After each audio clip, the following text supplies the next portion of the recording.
طارق مسعود۔ بسم اللہ الرحمن الرحیم۔ پاکستان سے کسی نے پوچھا ہے کیا طلاق بائن کے بعد، بڑا لمبا سوال ہے بھائی، طلاق کا مسئلہ ہے، کیا طلاق بائن کے بعد عدت کے اندر اگر کسی نے یہ الفاظ بول دیے کہ تم مجھ سے آزاد ہو، تو کیا اس سے دوسری طلاق واقع ہو جائے گی جبکہ لفظ آزاد کسی اور نسبت میں بولا گیا ہو؟ ہم میاں بیوی میں طلاق بائن ہو چکی ہے اور ہم آپس میں تجدید نکاح کرنا چاہتے ہیں، لیکن ایک مسئلہ ہے، ہم دونوں آپس میں کسی بات پر تکرار کر رہے تھے، میں اسے بول رہا تھا کہ یہ ایسے نہ کیا کرو، مجھے پسند نہیں۔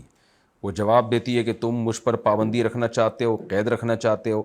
میں نے اسے بولا کہ تم تو مجھ سے آزاد ہو، میری سنتی نہیں ہو، یعنی میرے تابع نہیں ہو، یہ مقصد تھا میرا، تو آئندہ نہیں منع کروں گا، کال بند کرو۔ اب وہ مجھے بولتی ہے کہ تم نے طلاق دیا، حالانکہ میرے وہم و گمان میں بھی یہ بات نہیں تھی، جبکہ میں نے کسی اور نسبت میں وہ لفظ بولا، مطلب کہ پابندی نہیں ہے تم پہ جب سنتی نہیں ہو، تو رہنمائی فرمائیں۔ دیکھیں یہ جو لفظ ہے نا، تم مجھ سے آزاد ہو، یہ ویسے ہی کوئی بیوی کو بول دے بیٹھے بیٹھے کہ تم مجھ سے آزاد ہو، مجھ سے کا لفظ استعمال کر کے، تو اس سے طلاق رجعی واقع ہوتی ہے، ایک طلاق اور رجعی۔ اور طلاق رجعی کا مطلب شوہر کو رجوع کا حق ہوتا ہے، یعنی یہ بھی صریح طلاقوں میں اس کا شمار ہوتا ہے، مجھ سے کا لفظ بول دو یا میرے نکاح سے تم آزاد ہو۔ اور اگر مجھ سے کا لفظ استعمال نہیں کیا، ویسے ہی بول دیا تم آزاد ہو، تو پھر یہ کنایہ ہے، اس میں دیکھا جائے گا نیت کیا ہے۔ نیت طلاق کی ہے تو ایک طلاق بائن واقع ہوگی، اور نیت طلاق کی نہیں ہے تو ایک طلاق بائن واقع نہیں ہوگی۔ لیکن آپ نے یہ لفظ بیٹھے بیٹھے ویسے ہی نہیں کہہ دیا کہ تم مجھ سے آزاد ہو، بلکہ پیچھے بات یہ چل رہی تھی اور واضح قرائن موجود تھے کہ آپ کی نیت سرے سے طلاق کی تھی نہیں۔ تو یہ لفظ آزاد جب یوں کہا جائے نا، مجھ سے آزاد ہو یا میرے نکاح سے آزاد ہو، تو یہ صریح ہے اپنے موقع پہ، اور وہ موقع یہ ہے کہ سیاق و سباق سے یہ نہ پتہ چل رہا ہو کہ آپ کی نیت کچھ اور ہے۔ تو ویسے ہی اگر آپ کہہ دیتے نا تو آج سے تم مجھ سے آزاد ہو، تو پھر تو طلاق رجعی ہوتی، لیکن آپ کا جو آپ کی کنورزیشن چل رہی تھی، جو بات چیت چل رہی تھی، اس سے یہ پتہ چلتا ہے کہ آپ کی نیت طلاق کی نہیں تھی، لہذا اس سے طلاق واقع نہیں ہوئی۔ تو ایک طلاق بائن جو پہلے ہو چکی ہے بس وہی ہے، دوبارہ طلاق نہیں ہوئی۔ سعید اللہ صاحب ترکی سے پوچھتے ہیں، جب میری عمر 14 سال تھی تو میں نے اور میرے بھائی نے موٹر سائیکل کا ٹائر چرایا تھا۔ یعنی اکیلے چرا لیتے یار، بھائی کے ساتھ مل کے یہ کام کر رہے ہو آپ۔ اب ہمیں احساس ہو رہا ہے کہ ہم کیا کریں، وضاحت فرمائیں۔ آپ ترکی سے مسئلہ پوچھ رہے ہیں، تو یہ ٹائر آپ نے ترکی میں چرایا تھا، پاکستان میں چرایا تھا؟ خیر جہاں بھی چرایا تھا، آپ کو توبہ کی توفیق مل گئی، ماشاءاللہ۔ التائب من الذنب کمن لا ذنب لہ، جس توبہ کر لے گناہ سے ایسے جیسے اس نے گناہ کیا ہی نہیں۔ تو اب آپ ایسا کریں کہ جس کا ٹائر چرایا تھا اس کو ٹائر خرید کے دے دیں آپ، اور وہ بندے کا ملنا مشکل ہے یا بے عزتی کا خطرہ ہے کہ اس کو تو نہیں پتا نا چور آپ نے چوری کی ہے، تو بے عزتی کا خطرہ ہے کہ وہ بولے گا اچھا بیٹا تم چور ہو۔ تو پھر آپ یوں کر لیں کہ ٹائر کی جو قیمت ہے نا وہ کسی طرح اس مالک تک پہنچا دیں، ہدیے کے نام پہ، گفٹ کے نام پہ، یا کسی اور بندے کو دے دیں اور بولیں کہ یہ اس کو پیسے دے دو، اور یہ نہ بتاؤ کہ ہم نے دیے ہیں، اور بولو کہ بھئی تمہیں کسی نے ہدیہ بھیجا ہے، تو تاکہ آپ بھی کی جرم بھی چھپا رہے اور جو ہے وہ اس کی قیمت بھی ادا ہو جائے۔ اور اگر مالک کا پتہ ہی نہیں ہے کہ کون سی بائک تھی، کس کا اس کا اونر کون تھا، پتہ ہی نہیں چل رہا تحقیق کے باوجود، تو پھر ٹائر کی جو قیمت ہے نا، آج کے حساب سے جو بھی ٹائروں کی قیمت بنتی ہے، ایک موٹر سائیکل کے ٹائر کی جو قیمت بنتی ہے وہ آپ صدقہ کر دیں، ایک درمیانے درجے کے ٹائر کی قیمت وہ مالک کی طرف سے صدقہ کر دیں۔ انڈیا سے کسی نے پوچھا ہے، ایک شخص تجارت کے لیے کریڈٹ کارڈ کے ذریعے قسط پر کمپیوٹر خریدنا چاہتا ہے۔ کریڈٹ کارڈ کے ذریعے قسط پر کمپیوٹر خریدنے پر دکان والے کو بینک پورے پیسے دے دیتا ہے، پھر خریدنے والا بینک کو قسط کے مطابق پیسے ادا کرتا ہے۔ سامان خریدنے والا چونکہ قسط پر خرید رہا ہے، اس لیے اسے بینک کو 15% سے زائد رقم ادا کرنی پڑتی ہے۔ شریعت میں اس کا کیا حکم ہے؟ کیا ایسا کرنا جائز ہے؟ نہیں بھائی، حرام ہے، سود ہے خالص۔ آپ بینک کو جو اضافی دے رہے ہیں وہ سود دے رہے ہیں۔ اس کی فقہی تکییف جو ہے وہ یہ بنتی ہے کہ آپ نے ایک چیز خریدی، آپ کے پاس پیسے نہیں ہیں، بینک نے آپ کی طرف سے پیسے دے دیے، تو گویا بینک نے آپ کو لون دے دیا ہے۔ لون میں یہی تو ہوتا ہے نا کہ ڈائریکٹ آپ کو دو یا آپ نے جس کو دینے اس کو آپ کی طرف سے دے دیے, تو آپ بینک کے مقروض ہو گئے. تو اس قرضے پر بینک آپ سے 15% فائدہ اٹھا رہا ہے, تو یہ سود ہے, ناجائز ہے.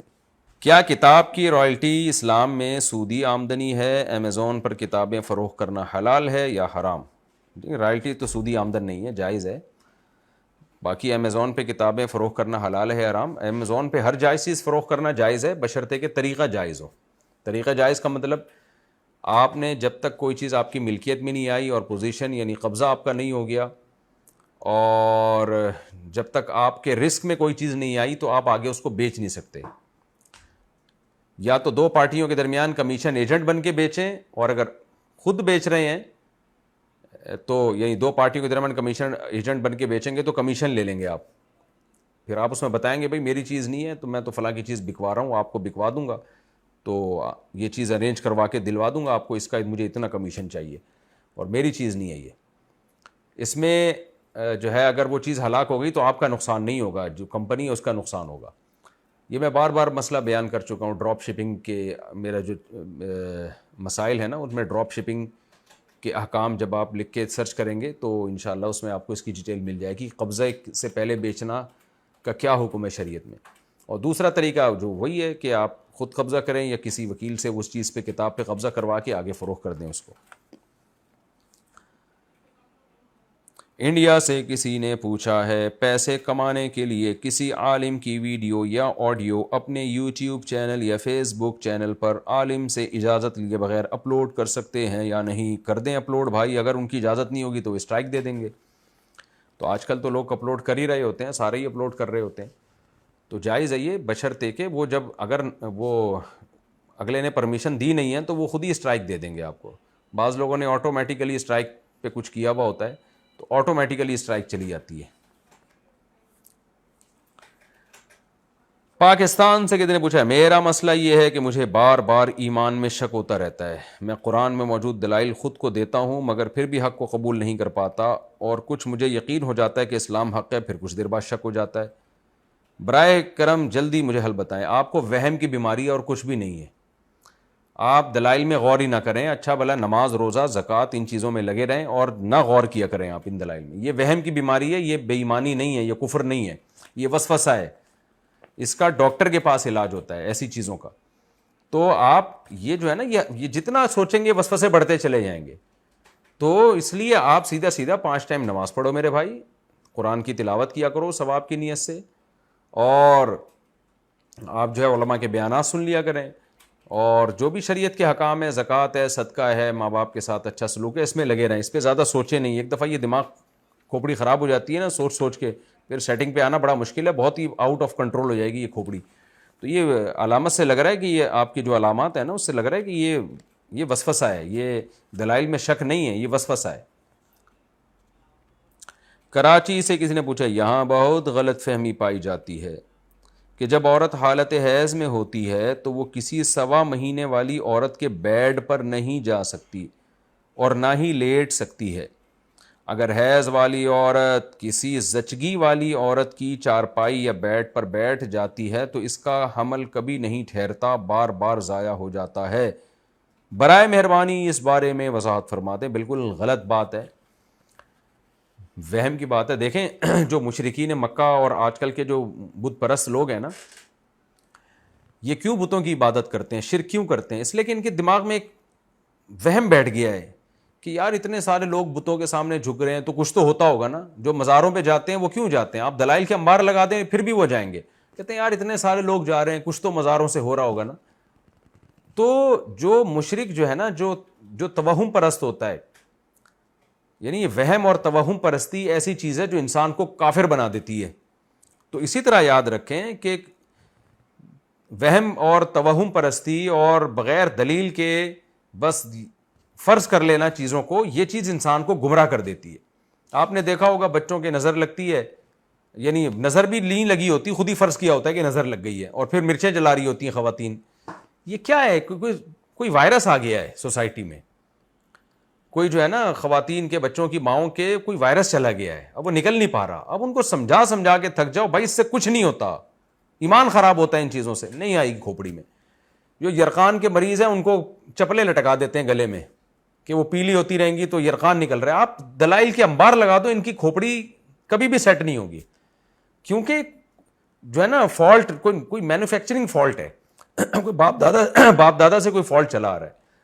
تو یہ توہم پرستی اتنی بری چیز ہے نا, انسان سے سارے الٹے کام یہ توہم پرستی کراتی ہے. رات کو جھاڑو نہیں لگاؤ تو کالا کتا گزر گیا, تو کالی بلی گزر گئی. تو آج یہ جو لوگ ایک دفعہ ان چیزوں میں پڑ گئے نا, زندگیاں برباد ہو جاتی ہیں ان کی. تو اس لیے سیدھا اللہ پہ توکل اعتماد کر کے زندگی گزارے. جب تک کوئی شریعت سے یا سائنس سے یا مشاہدے سے ہمارے پاس کوئی دلیل کسی چیز کی نہیں آتی, ہم اس کو غلط نہیں سمجھیں گے. تو دلیل ہمارے لیے دو طرح کے دلائل ہوتے ہیں, ایک عقلی دلیل اور ایک شرعی دلیل. شریعت کا مطلب اسلام نے کہہ دیا کہ یہ غلط ہے تو جو مسلمان ہے مانے گا, قرآن و سنت نے کہہ دیا. اور عقل کا مطلب مشاہدہ, یعنی سائنس کہہ رہی ہے, آپ کا مشاہدہ نہیں, کیونکہ بے وقوفوں کا تو مشاہدہ بھی وہی ہوتا ہے جو وہ سوچ رہے ہوتے ہیں, ان کو تو ہر وقت جن چڑیل بھوت نظر آ رہے ہوتے ہیں.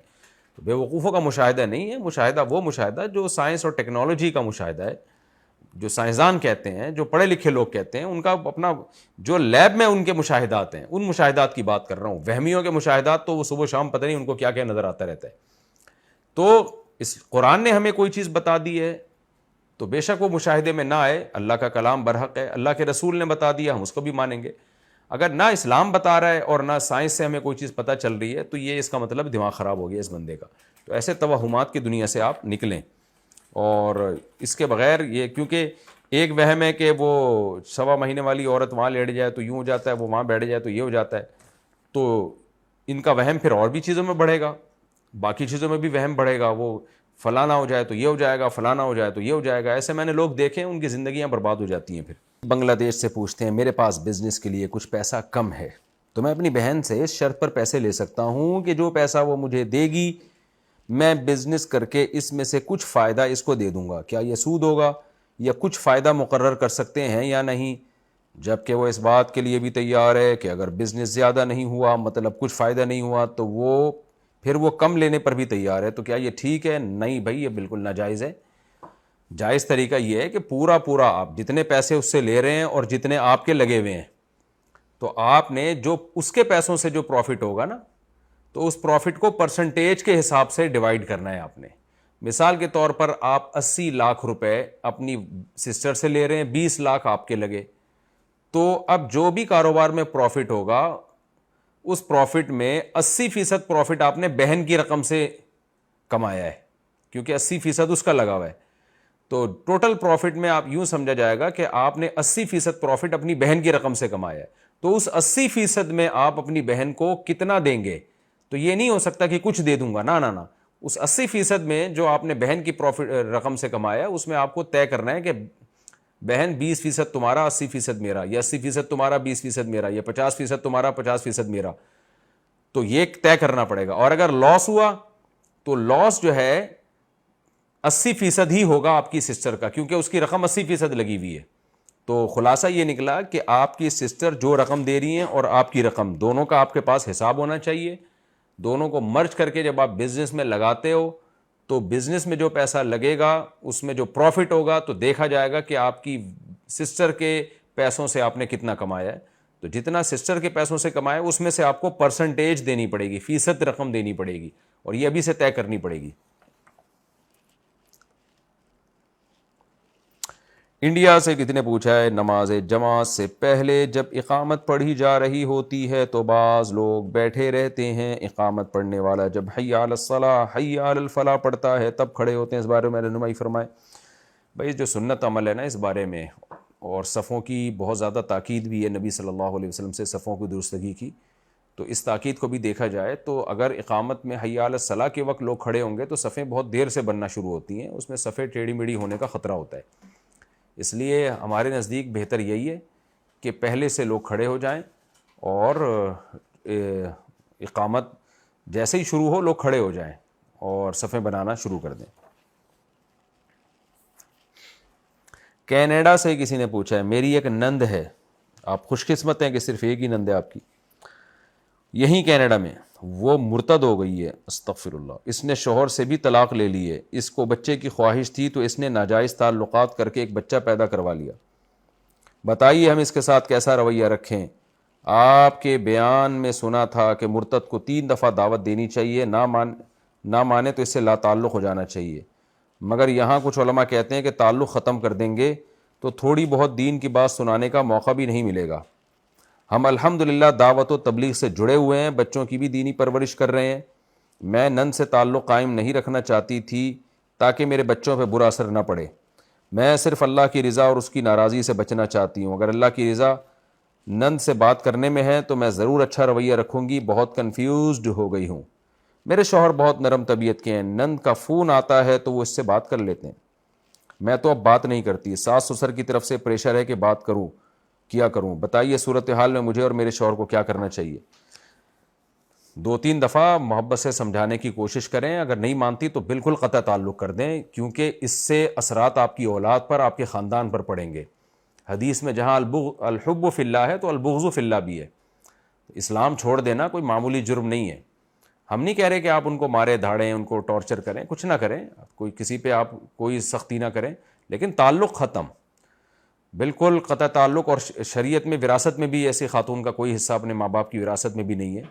جو اسلام چھوڑ دیں تو ماں باپ کی وراثت بھی نہیں ملے گی کسی کی بھی، تو اور ولد الزنا بچہ بھی پیدا کر لیا تو یہ تو بالکل جائز نہیں ہے۔ اگر تبلیغ کی نیت سے آپ ان لوگوں سے تعلق رکھیں گے تو تبلیغ اتنی ہو نہ ہو آپ کی نسلیں بگڑ جائیں گی اس کی وجہ سے، کیونکہ جب ایک گناہ سوسائٹی میں ہو رہا ہوتا ہے، لوگ ان سے سب سے مل رہے ہوتے ہیں، تو اس گناہ کی برائی دل سے چھوٹ جاتی ہے، ختم ہو جاتی ہے۔ لوگ کہتے ہیں یار وہ بھی تو ہے نا، اس نے اسلام چھوڑ دیا اور حرامی بچہ پیدا کر لیا، تو وہ بھی تو آتی ہیں، چائے پیتی ہیں، کھانا کھاتی ہیں، سلام دعا ہے، تو آج اس سے کیا ہوگا کہ لوگ اس گناہ کو ہلکا سمجھیں گے۔ تو اس لیے بالکل بائیکاٹ۔ ویسے بھی جو اسلام چھوڑ دے تو اس سے بڑا جرم دنیا میں ہو نہیں سکتا کوئی، تو اس لیے بالکل تعلق ختم کر دیں ان سے۔ اگر 2-3 دفعہ محبت سے سمجھا دیا، ان کو جو اشکالات تھے اسلام پر اس کا جواب دے دیں، نہیں ہوتا تو ختم تعلق۔ تو جائز نہیں ہے سلام دعا رکھنا اور دوستی کا تعلق رکھنا، حرام ہے۔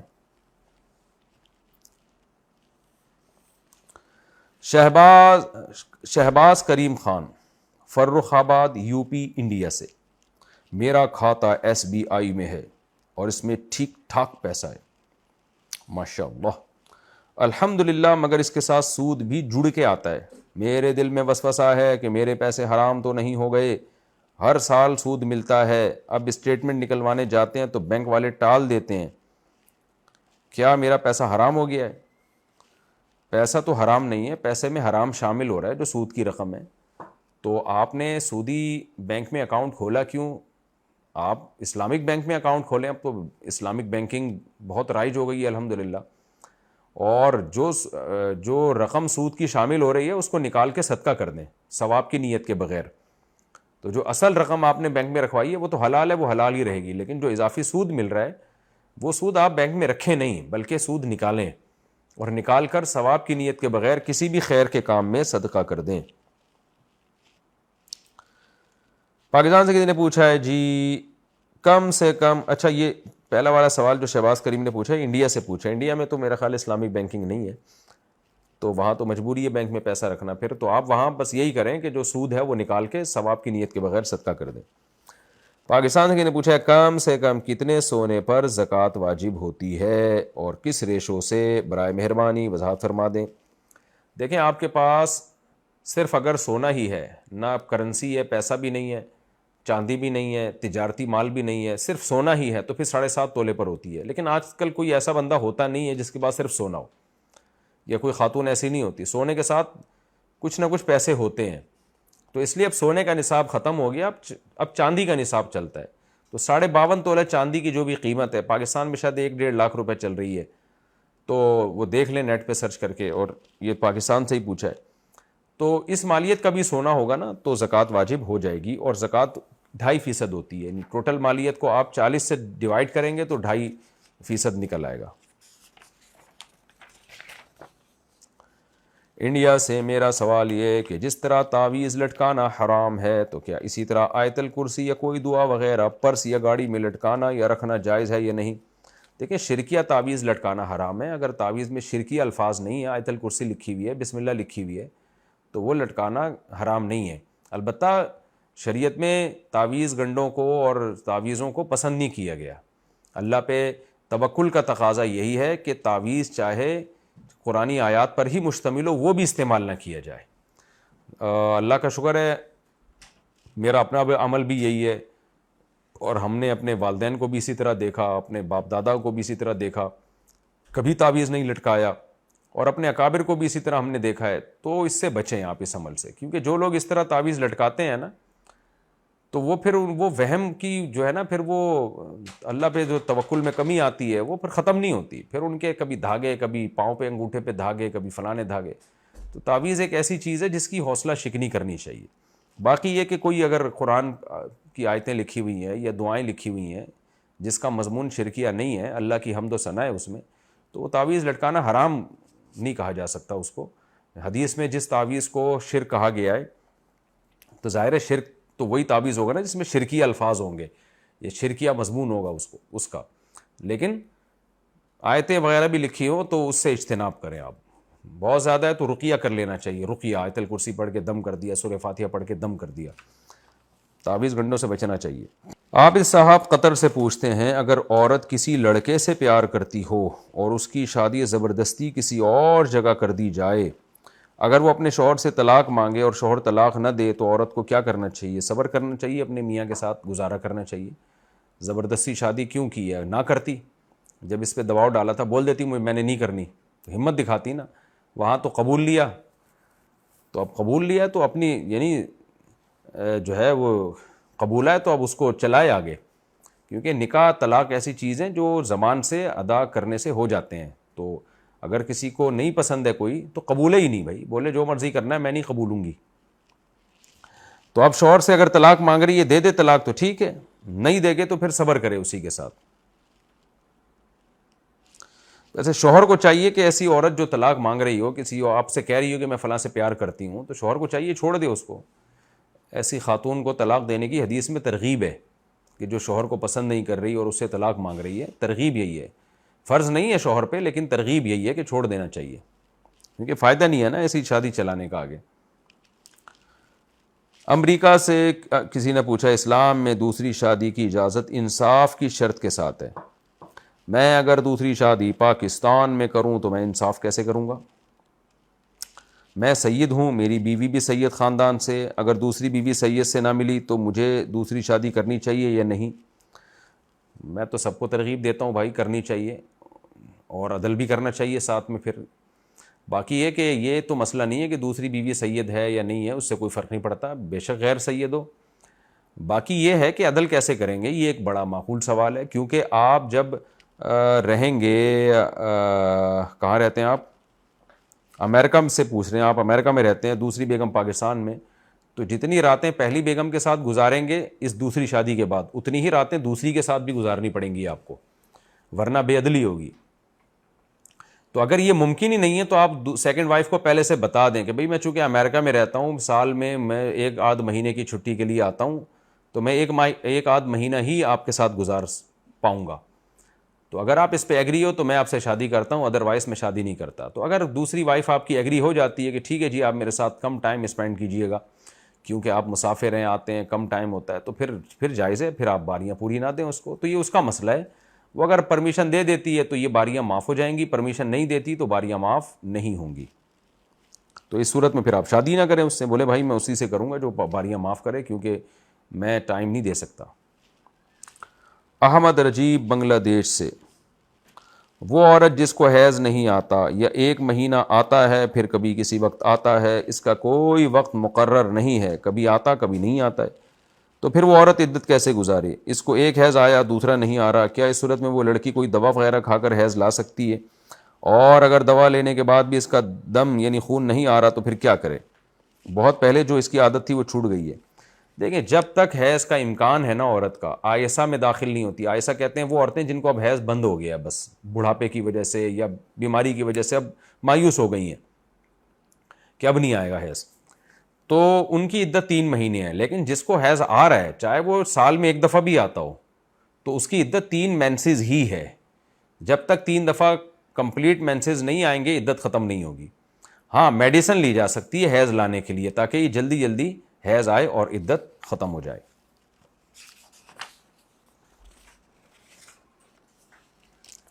ماہنور اختر کراچی سے، آج کل یہ رواج شروع ہوا ہے کہ بیماری وغیرہ کے لیے منت مان لیتے ہیں 7 روزوں کی، پھر 7 لوگ ایک ہی دن میں روزے رکھتے ہیں، کیا ایسا کرنا درست ہے؟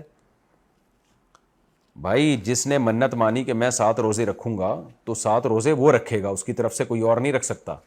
اور اگر 7 افراد نے منت مانی تھی کہ ہم مل کے 7 روزے رکھیں گے، یعنی ایک ایک کر کے پورے کریں گے، تو پھر ایک ایک کر کے ایک ہی دن میں کر لیں، سب لوگ ایک ہی دن میں 7 روزے رکھ لیں، 7 افراد ایک دن میں رکھ لیں۔ تو وہ منت کے الفاظ کیا تھے یہ دیکھنا پڑے گا۔ اگر الفاظ یہ تھے کہ ہم جس نے منت مانی کہ میں 7 روزے رکھوں گا، تو پھر اس کو 7 روزے رکھنے پڑیں گے، پھر ایسا نہیں ہو سکتا کہ ایک وہ رکھے اور 6 دوسرے لوگ رکھ لیں، یہ نہیں ہو سکتا۔ اچھا، یہ ان کا سوال یہ کہ ایسا آج کل یہ رواج شروع ہوا ہے کہ یہ اس طرح کی منتیں ماننے کا رواج شروع ہوا ہے۔ دیکھیں، منتیں ماننا جائز ہے مگر شریعت میں پسندیدہ کام نہیں ہے۔ یعنی آپ یہ کہہ رہے ہیں کہ میرا مریض ٹھیک ہو گیا تو میں روزے رکھوں گا یا رکھوں گی، تو شریعت میں اس کو زیادہ پسند نہیں کیا گیا۔ اس کی وجہ یہ ہے کہ اللہ تعالیٰ سے ایک قسم کا مقابلہ ہے کہ اللہ تو نے میرا پیشنٹ ٹھیک کر دیا تو میں رکھوں گا روزے، نہیں کیا تو جاؤ میں نہیں رکھ رہا، ایک طرح کا مقابلہ ہو گیا نا اللہ تعالیٰ سے۔ اس لیے حدیث میں منت کو پسند نہیں کیا گیا، اس طرح والی منت کو، یہ کام ہو گیا تو میں یہ کروں گا، یعنی نیکی کو آپ مشروط کرتے ہیں۔ باقی جائز ہے شریعت میں، اور قرآن میں اہل جنت کی صفات اللہ نے بیان کی ہیں، یوفون بالنذر، کہ وہ نظر مانتے ہیں تو پوری کرتے ہیں، اس کو چھوڑتے نہیں ہیں پھر اس نظر کو، تو اس لیے نظر مانی ہو تو پوری کرنا واجب ہے۔